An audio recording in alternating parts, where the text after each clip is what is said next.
नायरा ने शादी के बाद अपने ससुराल की सारी जिम्मेदारी संभाल ली थी, जिसकी वजह से वह सबके लिए चहेती बहू बन गई थी। एक दिन गायों को देखने के लिए रिश्ते वाले आते हैं।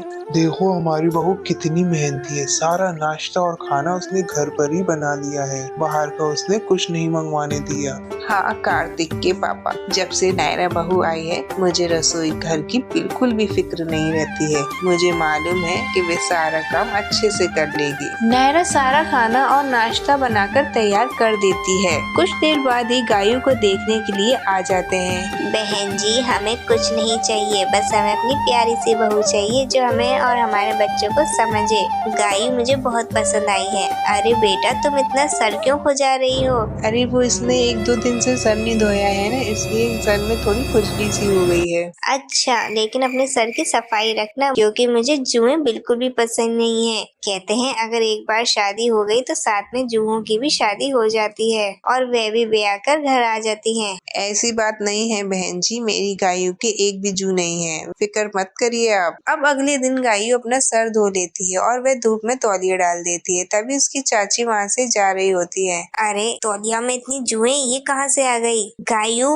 ओ गायू, कहाँ मर गई? क्या हुआ चाची, आप क्यों चिल्ला रही हो? ये देख, तूने अपने सर धोया है ना और इससे अपने बाल सुखाए हैं, इसमें देख कितनी जुएं हैं, इसलिए तू कल खुजा रही थी। पता नहीं क्या बात है, इसकी माँ से 1000 बार बोला है इसका सर साफ रखा कर, लेकिन कुछ नहीं करती है। हाँ, सारी बात तो मुझ पर ही आ जाती है। मैं क्या करूँ, इसका सर साफ ही नहीं रहता है, जुएं खत्म ही कर देती हूँ, फिर न जाने कहाँ से आ जाती है मनुष्य इसकी जुएं। अगर ऐसा ही रहा तो इसकी शादी भी नहीं होगी। ये बात सुनकर गायों वहाँ से चली जाती और अपने कमरे में बैठी रोने लगती है। तभी वहाँ नायरा आती है और कहती है, अरे मेरी प्यारी सी ननद, क्या हो गया, क्यों रो रही हो?